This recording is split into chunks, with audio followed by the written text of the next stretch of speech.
പശ്ചിമേഷ്യൻ പ്രതിസന്ധി അതിന്റെ പരകോടിയിൽ എത്തി നിൽക്കുന്ന ഈ നിർണായക സാഹചര്യത്തിൽ പേർഷ്യൻ ഗൾഫ് മേഖലയിലെ അമേരിക്കൻ സഖ്യകക്ഷികളായ അറബ് രാജ്യങ്ങൾക്ക് നേരെ കടുത്ത നയതന്ത്ര ഭീഷണിയുമായി ഇറാൻ രംഗത്തെത്തിയിരിക്കുകയാണ്.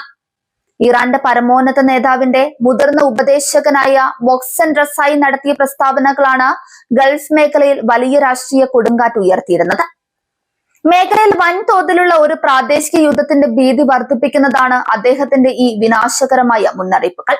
United Arab Emirates, Bahrain, Kuwait എന്നീ രാജ്യങ്ങൾ അമേരിക്കയുടെ സൈനിക കരുത്തിൽ അമിതമായി വിശ്വസിക്കരുതെന്ന് റസായി പരസ്യമായി താക്കീത് നൽകി. യുദ്ധസമയത്തോ പ്രതിസന്ധി ഘട്ടങ്ങളിലോ ഈ ഗൾഫ് രാജ്യങ്ങളെ രക്ഷിക്കാൻ അമേരിക്കൻ സൈന്യം എത്തില്ലെന്ന യാഥാർത്ഥ്യം അവർ മനസ്സിലാക്കണം. ഇസ്രയേലിന് അനുകൂലമായി നിലപാടുകൾ സ്വീകരിക്കുന്ന രാജ്യങ്ങൾ നിലവിലെ യുദ്ധം അവസാനിപ്പിച്ചാൽ പോലും അതിന്റെ ഗുരുതരമായ പ്രത്യാഘാതങ്ങൾ നേരിടേണ്ടി വരുമെന്നാണ് ഇറാന്റെ പ്രധാന മുന്നറിയിപ്പ്.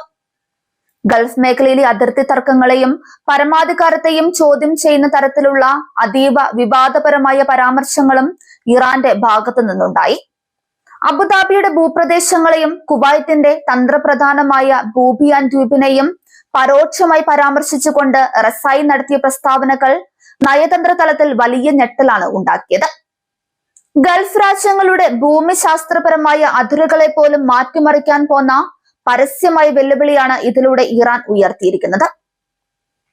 ഒരു വശത്ത് ചില ഗൾഫ് രാജ്യങ്ങളെ ശക്തമായി ഭീഷണിപ്പെടുത്തുമ്പോൾ തന്നെ മറുവശത്ത് സൗദി അറേബ്യയുടെയും ഖത്തറിന്റെയും നേതൃത്വത്തെ റസായി പ്രശംസ കൊണ്ട് മൂടുകയും ചെയ്തു. പശ്ചിമേഷ്യൻ പ്രതിസന്ധിയിൽ സൗദിയും ഖത്തറും സ്വീകരിച്ച നയതന്ത്ര നിലപാടുകൾ സ്വാഗതാർഹമാണെന്നാണ് ഇറാന്റെ വിലയിരുത്തൽ. ഗൾഫ് രാജ്യങ്ങൾക്കിടയിൽ കൃത്യമായി ചേരിതിരിവുണ്ടാക്കാനും അവരെ പരസ്പരം അകറ്റാനുമുള്ള ഇറാന്റെ തന്ത്രപരമായ നീക്കമായിട്ടാണ് പ്രതിരോധ വിദഗ്ധർ ഈ പ്രസ്താവനയെ കാണുന്നത്. ലെബനനിലെ ഇസ്രയേലിന്റെ സൈനിക ഇടപെടലുകളുമായി ബന്ധപ്പെട്ടും അതീവ ഗുരുതരമായ മുന്നറിയിപ്പാണ് ഇറാൻ നൽകിയിരിക്കുന്നത്. ലെബനന്റെ തലസ്ഥാനമായ ബെയ്റൂട്ടിന്റെ തെക്കൻ പ്രാന്തപ്രദേശങ്ങൾക്ക് നേരെ ഇസ്രയേൽ വലിയ തോതിലുള്ള ആക്രമണത്തിന് മുതിർന്നാൽ ഇറാൻ ശക്തമായി തിരിച്ചടിക്കുമെന്ന് അദ്ദേഹം വ്യക്തമാക്കി. കേവലം വാക്കുകളിൽ ഒതുങ്ങാതെ ഇസ്രയേലിനെ നിഷ്പ്രഭമാക്കാൻ പോന്ന അതിശക്തമായ സൈനിക പ്രത്യാക്രമണം ഇറാന്റെ ഭാഗത്തു നിന്നുണ്ടാകുമെന്നാണ് റസായി വ്യക്തമാക്കിയത്. ഇസ്രയേലിന്റെ സൈനിക മുന്നേറ്റങ്ങളെ ചെറുക്കാൻ ലെബനനിലെ ഹിസ്ബുള്ളയ്ക്ക് ഇറാൻ നൽകുന്ന പിന്തുണ വരും ദിവസങ്ങളിൽ കൂടുതൽ ശക്തമാകുമെന്ന സൂചനയും ഈ വാക്കുകളിലുണ്ട്. പശ്ചിമേഷ്യയിലെ തങ്ങളുടെ പ്രതിരോധ സഖ്യങ്ങളെ തകർക്കാൻ ഇസ്രയേലിനെ അനുവദിക്കില്ലെന്ന ദൃഢനിശ്ചയമാണ് ടെഹ്റാൻ പ്രകടിപ്പിക്കുന്നത്. ഇത് ഇസ്രയേലും ഇറാനും തമ്മിലുള്ള നേരിട്ടുള്ള സൈനിക ഏറ്റുമുട്ടലിന്റെ സാധ്യത വർദ്ധിപ്പിക്കുന്നുണ്ട്. അമേരിക്കൻ സാന്നിധ്യത്തെ ഗൾഫ് മേഖലയിൽ നിന്ന് പൂർണ്ണമായും തുടച്ചു മാറ്റുക എന്ന ഇറാന്റെ ദീർഘകാല താൽപര്യങ്ങളുടെ ഭാഗമാണ് ഈ പുതിയ പ്രസ്താവനകൾ. അറബ് രാജ്യങ്ങൾ തങ്ങളുടെ സുരക്ഷയ്ക്കായി പാശ്ചാത്യ ശക്തികളെ ആശ്രയിക്കുന്നത് നിർത്തണമെന്നും പ്രാദേശികമായ സുരക്ഷാ സഖ്യങ്ങളാണ് രൂപപ്പെടേണ്ടതെന്നുമാണ് ഇറാന്റെ വാദം. എന്നാൽ ഇറാന്റെ പ്രാദേശിക മേധാവിത്വത്തെ ഭയക്കുന്നതിനാലാണ് ഗൾഫ് രാജ്യങ്ങൾ അമേരിക്കയുമായി പ്രതിരോധ കരാറുകളിൽ ഏർപ്പെടുന്നത്.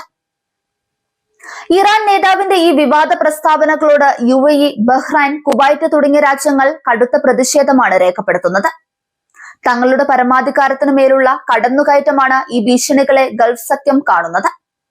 മേഖലയിലെ സമാധാന ശ്രമങ്ങൾക്ക് വലിയ തിരിച്ചടിയാണ് ഇറാന്റെ ഭാഗത്തു നിന്നുണ്ടാകുന്ന ഇത്തരം പ്രകോപനപരമായ നിലപാടുകൾ. പശ്ചിമേഷ്യൻ പ്രമുഖ എണ്ണ ഉൽപാദക രാജ്യങ്ങളായ ഗൾഫ് കോർപ്പറേഷൻ കൗൺസിൽ രാജ്യങ്ങളെ ഭീതിയിലാഴ്ത്തുന്നത് വഴി ആഗോള എണ്ണ വിപണിയിലും കപ്പൽ ഗതാഗതത്തിലും തങ്ങളുടെ സ്വാധീനം ഉറപ്പിക്കാൻ ഇറാന് സാധിക്കും. ഹോർമുസ് കടലിടുക്കിന്റെ നിയന്ത്രണം ഇറാന്റെ കൈകളിലായതിനാൽ ഗൾഫ് രാജ്യങ്ങൾക്ക് തങ്ങളുടെ സാമ്പത്തിക താൽപര്യങ്ങൾ സംരക്ഷിക്കാൻ ഇറാന്റെ നിലപാടുകൾ നിർണായകമാണ്. ഈ ഒരു സാഹചര്യത്തിൽ അമേരിക്ക തങ്ങളുടെ സഖ്യകക്ഷികൾക്ക് നൽകുന്ന സുരക്ഷാ ഉറപ്പുകൾ കൂടുതൽ ശക്തമാക്കേണ്ടി വരും. പെന്റഗണും US നാവികസേനയും പേർഷ്യൻ ഗൾഫ് മേഖലയിലെ തങ്ങളുടെ സാന്നിധ്യം വർദ്ധിപ്പിക്കാൻ ഈ സംഭവം കാരണമായേക്കാം. ഇത് മേഖലയെ വീണ്ടും ഒരു വൻ സൈനിക താവളമാക്കി മാറ്റും. പശ്ചിമേഷ്യൻ രാഷ്ട്രീയത്തെ കൂടുതൽ സങ്കീർണമാക്കുന്ന ഒരു മാസ്റ്റർ പ്ലാനാണ് ഇറാന്റെ ഭാഗത്തു നിന്ന് പുറത്തു വന്നത്. അയൽ രാജ്യങ്ങളെ ഭീഷണിപ്പെടുത്തിയും തങ്ങളുടെ സൈനിക കരുത്ത് പ്രകടിപ്പിച്ചും പശ്ചിമേഷ്യയിലെ അനിഷേധ ശക്തിയായി മാറാനാണ് ടെഹ്റാൻ ശ്രമിക്കുന്നത്. വരും ദിവസങ്ങളിൽ അറബ് ലോകവും അമേരിക്കയും ഇറാന്റെ ഈ വെല്ലുവിളിയോട് എങ്ങനെ പ്രതികരിക്കുമെന്നതിനെ ആശ്രയിച്ചിരിക്കും പശ്ചിമേഷ്യയുടെ ഭാവി സമാധാനം.